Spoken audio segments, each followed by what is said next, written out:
Oui, Chérif Sapbali, coach adjoint de l'AS Barcelone.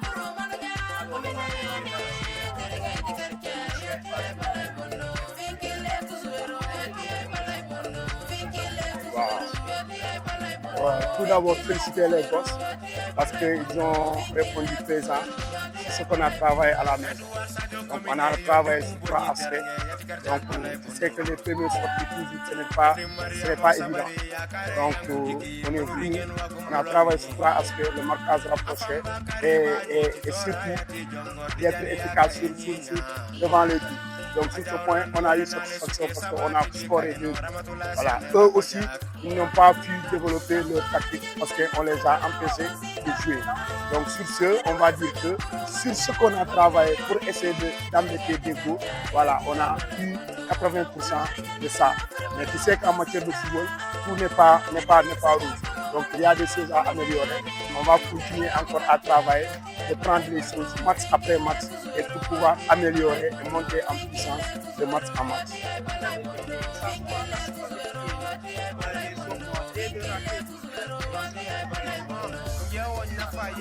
Oui, tu sais que ce sont mes éléments, je connais à quel moment faire mal, à quel moment. Donc, je savais que Dego allait, comme ils ont été menés depuis la première période, donc ils vont essayer de venir cette légalisation.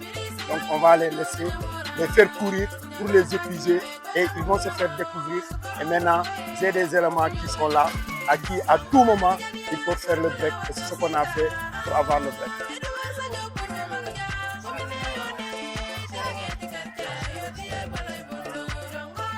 Voilà, donc je dis que je remercie la population de Bignona d'avoir répondu d'abord présent à notre tournoi. Et le tournoi a montré que ce n'est pas le tournoi de Allez Bignona, c'est le tournoi du département. Donc une fois de plus, la population a répondu présent avec un fair play vraiment exemplaire. Donc on lance l'appel que tout le monde continue sur cette lancée, qu'on montre du beau football, après qu'on se tapote les mains, qu'on se serre les mains, parce que Bignona nous appartient et c'est à nous de faire rehausser le football du département. Match, première victoire, lan mooy sa impression? waaw sant yàlla alhamdulilah vraiment match première victoire xam nga waaw c'est motivant quoi waaw liggéey rek affaire moom liggéey la quoi dañ ko jox a xam waaw teel a dem terrain respecté consigne aussi voilà ak respecté adversaire bi tamit xam nga waaw def jom fula ak fayda yàlla may nañu ndam xam nga Dego n'a pas démérité bon match bu neexoon la quoi ci deux camps yëpp vraiment xam nga ils ont bien joué mais voilà yàlla moo joxe ndam féete ko ba seen ñu ngi sant yàlla bu baax a baax. Lan mooy seen ambition ci tournoi bi? waaw comme dab rek waaw. aller en finale. waaw comme ambition yi mujj rek waaw parce que première édition bi voilà ñu ñoo ko remporté woon waaw yeneen yi nag am na nu mu demee ñu dem ay quart de finale ay demi finale yàlla def ñu yegg finale quoi mais ren moom incha allah bu neexee yàlla kattan waaw bëgg nañ ko jël yóbbuwaat ko fañ ko parce que maire Faye ñu ngi koy laajte quoi te incha allah am na yéen yóbbu ko foofu. Ok, merci beaucoup. Ok, merci beaucoup jaajëf.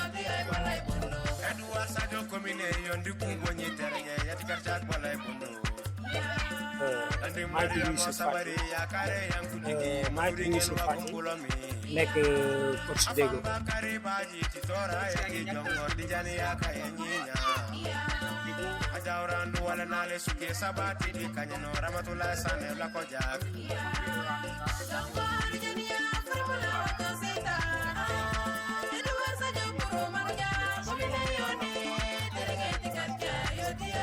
waaw dañuy doole sant yàlla bu baax parce que la loi du football moo demee noonu bon ñàkk nañ 2-0 je pense que tournoi bi mu doog a commencé dañuy dem continuer waat liggéey encore ñëwaat préparé waat yeneen 2 matchs si des je pense que c'est pas la fin bon parce que aussi dama ñu félicité bu mag la comme ni nga ko waxee mais yàlla baax na dañuy delluwaat encore continuer waat liggéey bi ñëw préparation 2 matchs parce que tournoi bi mu doog a commencé c'est ça parce que dañ ko mérité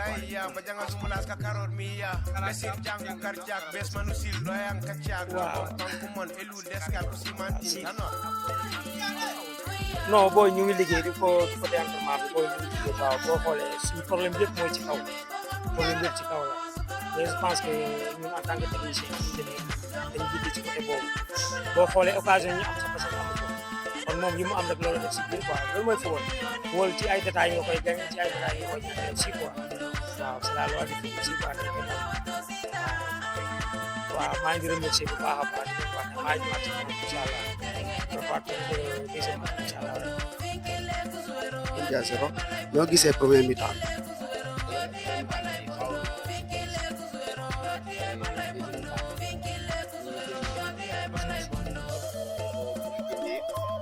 bii bi mu yokkat deuxième bi te xam naa ni que booy mën nañ ko def incha allah dinañ ko def quoi waaw. kon gis naa ne que sa équipe c'est dafa capable de revenir au score mais ce qu'il faut faire lan mooy manqué surtout ci attaque. liñ ak mooy daal li may mën a wax ci ñoom xëy na ñu amulee ballon la quoi te loolu suñu liggéey bi yegg xam naa ni deuxième mi-temps bi incha allah ñu def ba mën nañ passe bu ñu quoi. Voilà, merci beaucoup.